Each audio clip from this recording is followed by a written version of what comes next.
Hi dear friends, എല്ലാവർക്കും അങ്കീസ് ഗാലറിയിലേക്ക് സ്വാഗതം.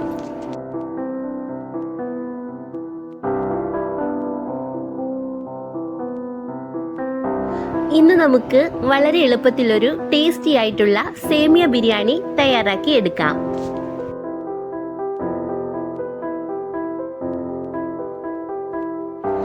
ഇത് തയ്യാറാക്കി എടുക്കുന്നതിനായി 1 കപ്പ് അളവിലുള്ള സേമിയ അഥവാ വെർമിസെല്ലിയാണ് എടുത്തിരിക്കുന്നത്.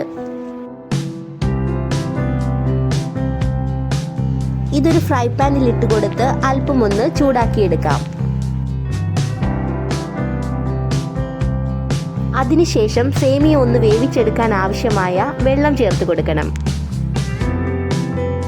ഇനി ഇതിലേക്കൊരു 1/2 ടീസ്പൂൺ ഉപ്പ് കൂടി ചേർത്ത് കൊടുക്കാം. കൂടെ തന്നെ 1 ടീസ്പൂൺ വെളിച്ചെണ്ണയും കൂടി ചേർത്ത് കൊടുത്ത് നന്നായിട്ട് സേമിയ ഒന്ന് വേവിച്ചെടുക്കാം. സേമിയ പരസ്പരം ഒട്ടിപ്പിടിക്കാതിരിക്കാനാണ് ഇതിലേക്ക് വെളിച്ചെണ്ണ ചേർത്ത് കൊടുക്കുന്നത്.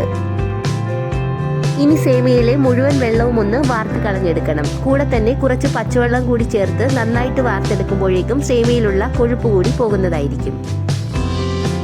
ഇനി ഈ ബിരിയാണിയിലേക്ക് ചേർക്കാൻ ആവശ്യമായ വെജിറ്റബിൾസ് എടുത്തു വെച്ചിട്ടുണ്ട്.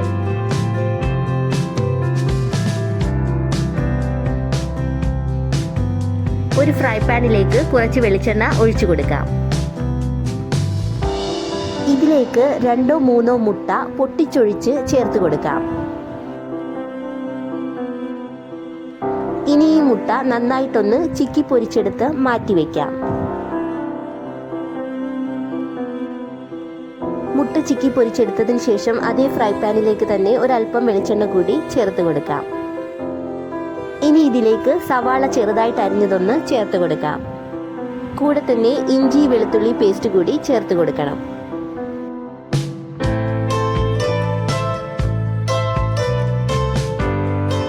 ഇനി ഇത് നന്നായിട്ടൊന്ന് ഇളക്കി ചൂടാക്കി കൊടുക്കാം. ഉള്ളി നന്നായിട്ടൊന്ന് വഴണ്ടു വരുമ്പോഴേക്കും ബീൻസ്, ക്യാരറ്റ്, ചോളം എന്നിവ ചേർത്ത് കൊടുക്കാം.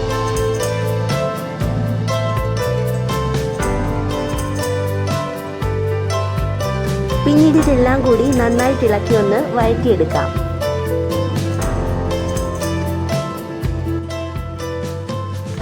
വെജിറ്റബിൾസ് എല്ലാം നന്നായിട്ട് വഴണ്ട് വന്നതിന് ശേഷം മസാലപ്പൊടികൾ ചേർത്ത് കൊടുക്കാം. ആദ്യം തന്നെ 1 ടീസ്പൂൺ അളവിൽ കുരുമുളക് പൊടി ചേർത്ത് കൊടുക്കാം.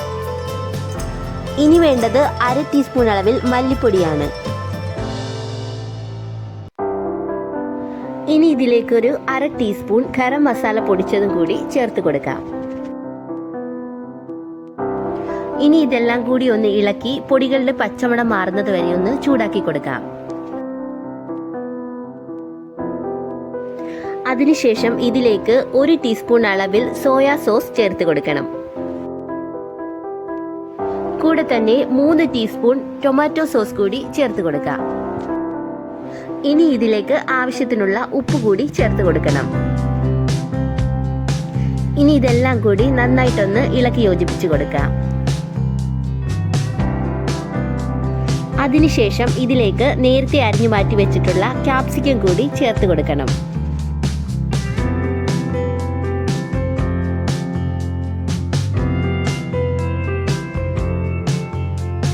ഇനി ഇതിലേക്ക് വേവിച്ചു വെച്ചിട്ടുള്ള സേമിയ ചേർത്ത് കൊടുക്കാം.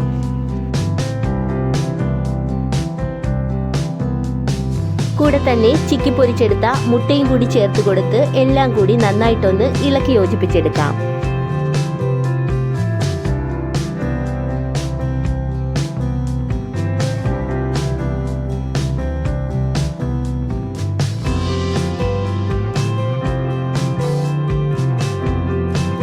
ഇപ്പോൾ നമ്മുടെ വളരെ ടേസ്റ്റി ആയിട്ടുള്ളതും വളരെ എളുപ്പത്തിലുമുള്ളതുമായ വെർമിസെല്ലി ബിരിയാണി അഥവാ വെർമിസെല്ലി ന്യൂഡിൽസ് ഇവിടെ തയ്യാറായി കിട്ടിയിട്ടുണ്ട്.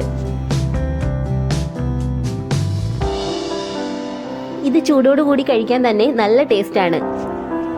അപ്പോൾ വളരെ ടേസ്റ്റിയും ഈസിയുമായിട്ടുള്ള ഈ ഒരു സേമിയ റെസിപ്പി എല്ലാവരും ഒന്ന് ട്രൈ ചെയ്ത് നോക്കാൻ മറക്കരുതേ. ഇത്രയേ ഉള്ളൂ ഇന്നത്തെ വീഡിയോ എല്ലാവർക്കും ഇഷ്ടമായെന്ന് പ്രതീക്ഷിക്കുന്നു. ഇഷ്ടമായെങ്കിൽ വീഡിയോ ഒന്ന് ലൈക്ക് ചെയ്യാനും നിങ്ങളുടെ ഫ്രണ്ട്സിനും ഫാമിലിക്കും ഒന്ന് ഷെയർ ചെയ്ത് കൊടുക്കാനും മറക്കരുതേ. ചാനൽ ഇതുവരെയും സബ്സ്ക്രൈബ് ചെയ്യാത്തവരാണെങ്കിൽ പ്ലീസ് ഒന്ന് സബ്സ്ക്രൈബ് ചെയ്തേക്കണേ. കൂടെ തന്നെ തുടർന്നുള്ള വീഡിയോസിൻ്റെ നോട്ടിഫിക്കേഷൻസ് ലഭിക്കുന്നതിനായി ഓൾ എന്നുള്ള ബെൽ ബട്ടൺ കൂടി ഒന്ന് പ്രസ് ചെയ്യണേ. ഒപ്പം നിങ്ങളുടെ വിലയേറിയ അഭിപ്രായങ്ങളും നിർദ്ദേശങ്ങളും കമൻറ്റ് ബോക്സിൽ കൂടി ഒന്ന് അറിയിക്കാൻ മറക്കരുതേ. താങ്ക്